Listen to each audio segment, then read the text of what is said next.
buenas noches y un saludo y encantado de que volvamos a encontrarnos desde la pasada semana. Lo primero, ponernos en las manos de la Virgen María para que sea ella la que nos guíe y nos acompañe en este encuentro. Dios te salve María, llena eres de gracia, el Señor es contigo. Bendita tú eres entre todas las mujeres y bendito es el fruto de tu vientre Jesús. Santa María, Madre de Dios, ruega por nosotros pecadores, ahora y en la hora de nuestra muerte. Amén. La primera palabra que sea de gratitud por la buena acogida que tuvo el programa de la semana pasada, la cantidad de visualizaciones, de comentarios, de amigos.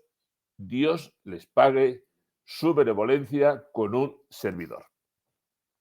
Dicho esto, nos vamos al Vaticano. Y antes de nada, me van a permitir que les recomiende una página muy especial. Un blog, el título es Spécola, está alojado en una página de información religiosa que es Infovaticana, y ya les digo que sobre lo que es el Vaticano y lo que allí pasa, Spécola lo sabe todo. Y si hay algo que no sabe Spécola, simplemente es porque no ha sucedido. Luego, información del Vaticano, lean Spécola, ahí tienen el enlace, no se lo pierdan. ¿Y qué tenemos esta semana de nuevo por el Vaticano? Pues miren, ya les dije la semana pasada que la fiducia esta nos va a dar material para mucho tiempo, porque lleva más de mes y medio y sigue en el candelero. Conclusión, no hay manera de arreglar esto de la fiducia y ya no saben qué hacer con ella. Están, yo creo, no sé si tan preocupados o tan obsesionados, que es que el Papa, cada vez que sale, da una audiencia o se junta con gente, tiene que hablar siempre de la fiducia. Últimamente lo hace con esos argumentos ad hominem, que si los que lo atacan es por ideología, que si es que son unos hipócritas. Hombre, yo creo que del interior de la persona no debe juzgar nadie, ni el Papa. Decir que si uno lo hace por una cosa interior, vamos a dejarlo. Y luego cada vez que el Papa quiere poner ejemplos para arreglar fiducia, pues lo pone peor. Porque lo último que se le ha ocurrido es, hombre, no es un matrimonio, pero ¿cómo no voy a bendecir yo a dos personas que se aman? En fin, yo humildemente digo que a ver qué entendemos por amor, que cualquier cosa no es amor y lo debemos saber todos.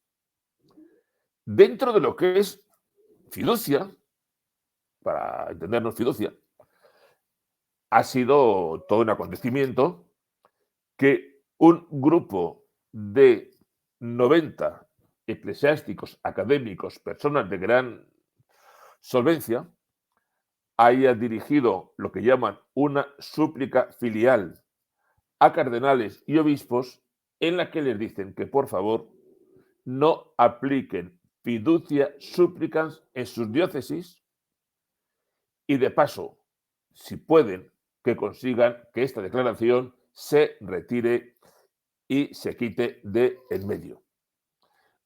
Empezó la cosa por 90,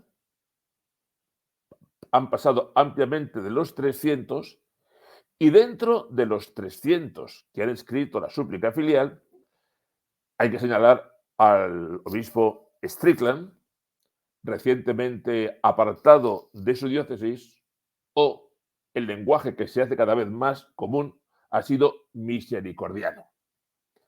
Pues allí está fiducia. Seguimos con ella, siguen sin saber cómo arreglarla y ya veremos lo que nos depara el futuro. Y a todo esto, Monseñor Fernández, alias Tucho, está calladito, aunque no del todo. Porque el amigo Tucho ha sacado una notita pequeñita y solamente en italiano. Una notita que habla de que para garantizar la validez de los sacramentos, la forma, es decir, las palabras, tienen que ser exactamente las de los sacramentos. Cosa que todos sabemos y que si nos la recuerdan, pues tampoco está mal. Una notita que digo, solamente en italiano, que yo no entiendo por qué. No creo que sea tan complicado traducirla a 4 o 5 idiomas. Bueno, en italiano. ¿Es importante lo de las palabras del sacramento? Pues ya lo creo. Hace no mucho un sacerdote, viendo el vídeo de su bautismo, dijo, anda, pero si yo no estoy bautizado. ¿Qué había ocurrido? Que el ministro se inventó la fórmula. Y esto es muy importante porque, oigan, si uno de ustedes se va a confesar y el sacerdote le absuelve con una fórmula de su invención, pues uno se queda sin absolución. Y si en la misa el presidente cambia las palabras de la consagración, nos quedamos sin misa. Luego, que nos recuerden que tenemos que hacer las cosas bien es siempre algo que se agradece. Ahora, dicho esto, hay que unir una cosa. De acuerdo, las palabras tienen que ser las que son. Y si no son, ¿quién se va a preocupar de que lo sean? Porque los fieles, ustedes, tienen derecho a que alguien les garantice que cuando reciben un sacramento y no un sucedáneo que se ha inventado el último cura de al lado, que válgame Dios, ¿para qué lo queremos? Bueno, vamos a ir con todo esto. Más cosas. ¿Lo de los sacramentos será una cortina de humo para que no se hable más de la fiducia? Pues no lo sé. Pero bueno, no está mal. Ojalá nos garantice lo que hay. Más cosas que les tengo que comentar yo de Roma. Y es que han sido convocados a Roma 300 sacerdotes para un encuentro mundial de escucha y discernimiento en clave sinodal. ¿Cuál es el motivo oficial? Que quieren intentar que entre los sacerdotes haya una más activa implicación en el sínodo. En resumidas cuentas, que al sínodo no le hace caso nadie, que está pasando sin pena ni gloria y convocan a 300 sacerdotes a Roma para que se impliquen más en el proceso sinodal. Vamos a ser serios con el sínodo. El sínodo, que de alguna manera nos lo están queriendo vender como el gran acontecimiento del pontificado de Francisco, pues a la hora de la verdad parece que no le importa a nadie. La fase preparatoria en las parroquias se ha hecho muy poquito. Yo al menos hablo con muchos sacerdotes y ninguno estaba especialmente interesado en la historia del sínodo. Después, llegaron a Roma o a las diócesis las aportaciones. Tampoco decían nada especial. Quizá un servidor sea de los que ha mandado más, porque desde mi página de Infocatólica, yo hice llegar a Roma más de 450 aportaciones. Ahí las tienen. Parece que tampoco han servido de mucho. Tuvieron una primera parte de la asamblea sinodal que fue, no sé si anodina o decepcionante.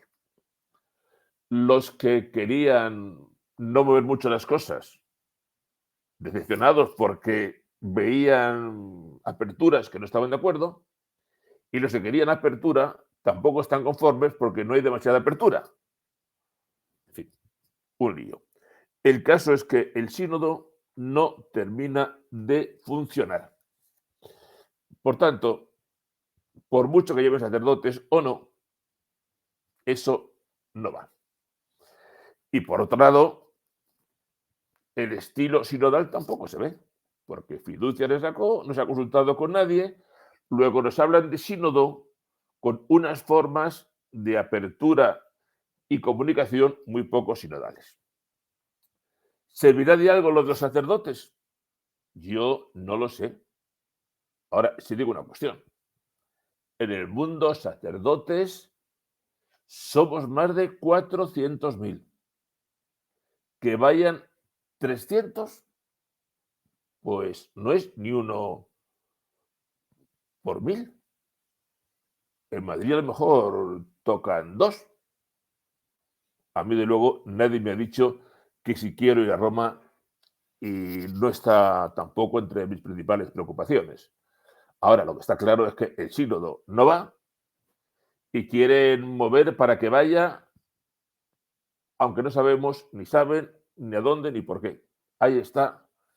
Creo que pensaban que el sínodo iba a ser una revolución, no es nada. Y si la convocatoria del sínodo había cosas ocultas, pues ya saldrán en caso de que salgan. Me queda una cuarta cosa de Roma que me ha resultado interesante y curiosa. Ustedes saben que el Papa Francisco, desde el inicio de su pontificado, creó un consejo de cardenales que comenzó llamándose el G9, el grupo de los 9 cardenales que iban a asesorar de una manera más cercana al Papa Francisco en las cuestiones que el Santo Padre pues, encontrara necesarias.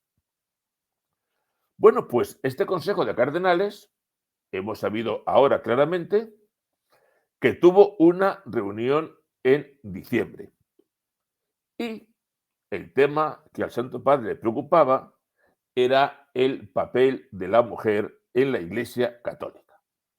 Bueno, el tema es discutible.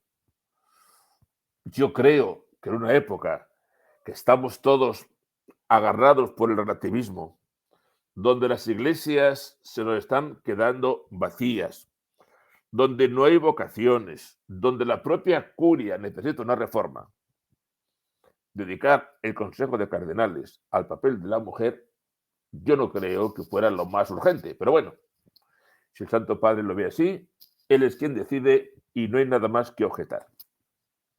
Lo curioso de esto es que a ese encuentro de cardenales para hablar de la situación de la mujer en la Iglesia, a ese encuentro invitaron a 3 mujeres.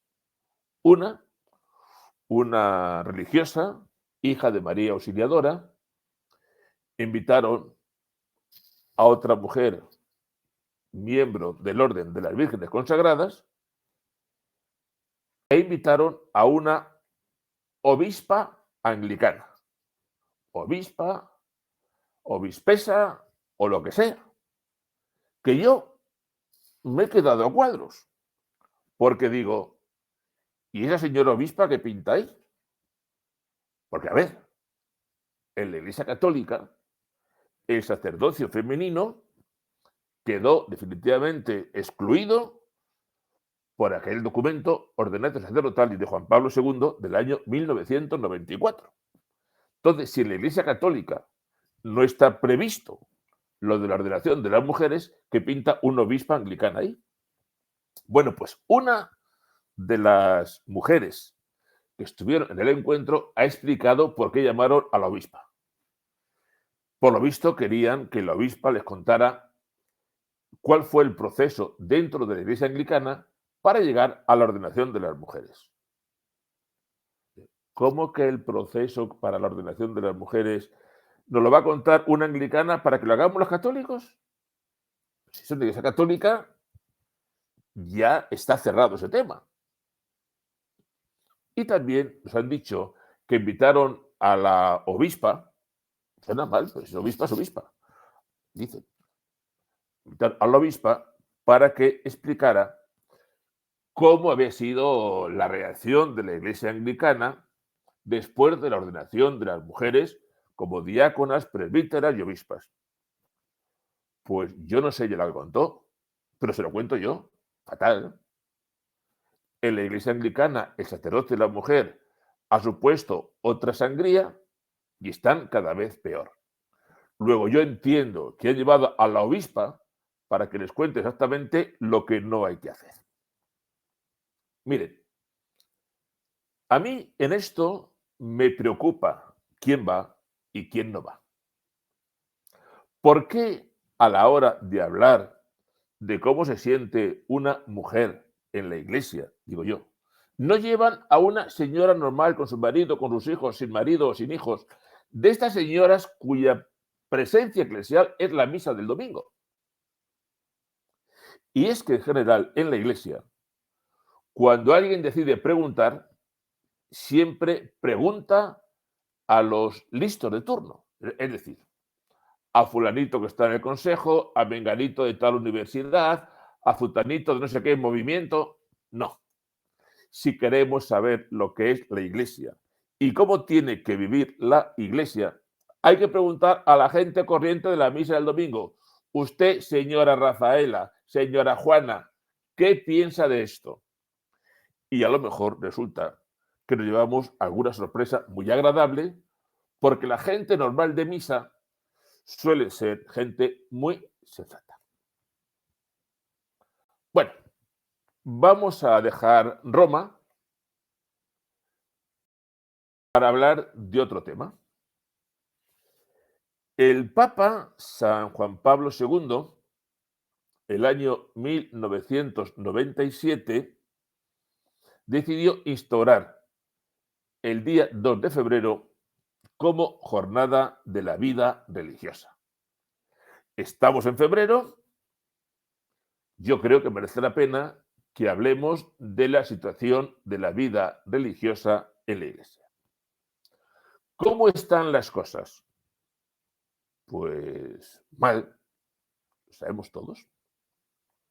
A nivel mundial, el número de religiosos varones está en torno a 50.000.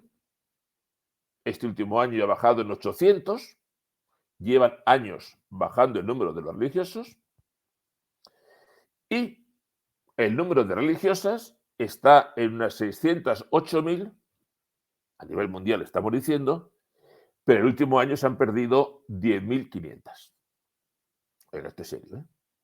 Aumentan un poquito en África y en Asia, pero en nuestra comodísima Europa, en Estados Unidos y en Hispanoamérica, muy cogida por sectas y por evangélicos, está bajando mucho. Pues esta crisis que es mundial, en España se agudiza. En España, el número global es el que tengo de religiosos y religiosas está aproximadamente en 33.000. Pero, ojo al dato, ¿eh? Cada año desciende el número de religiosos en España en unos 1.000. Es decir, cada año España tiene 1.000 religiosos menos.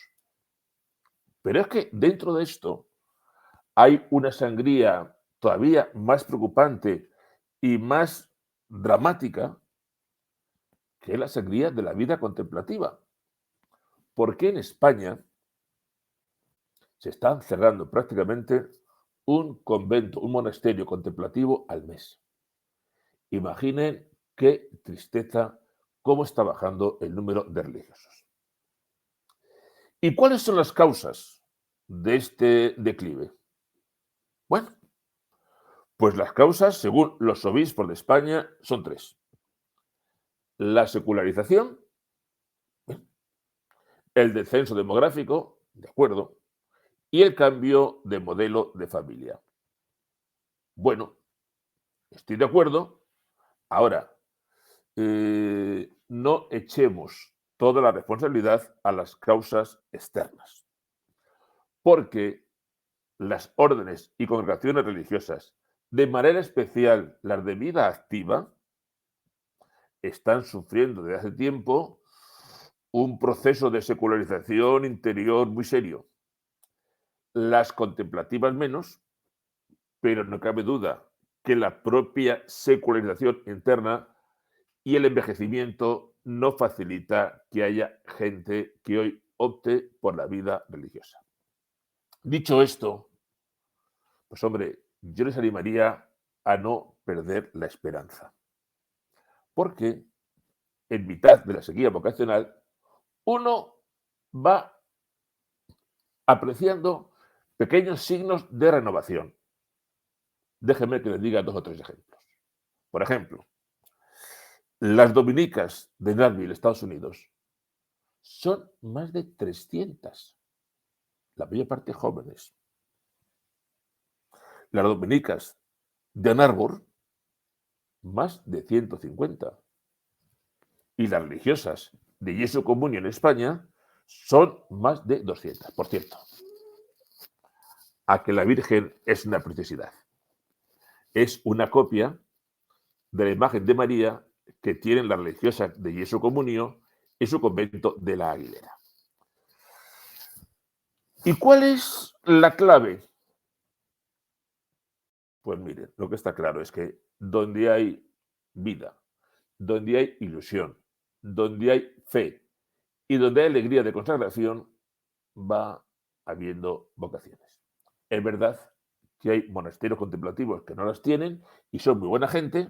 Ahora, todos aquellos que han dejado que la secularización se los cuele por las paredes están bajo mínimos y no los queda nada. Damos gracias por los religiosos, pedimos fidelidad y, por favor, que aunque están las cosas mal, vamos a mantener la esperanza porque Dios todo lo puede. Después de hablar de los religiosos, aquí tengo otro cacharrito. Hoy me ha traído por traer cosas. ¿Eh? Ah, qué guapo, un guerrero de Xi'an. Y es que me van a acompañar hasta China.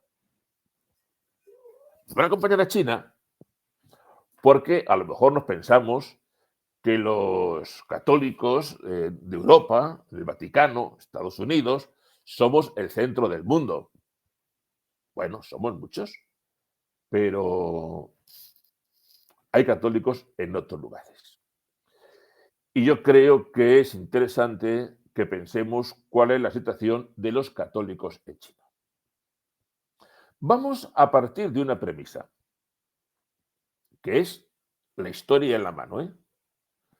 En todo lugar donde llega un régimen totalitario comunista,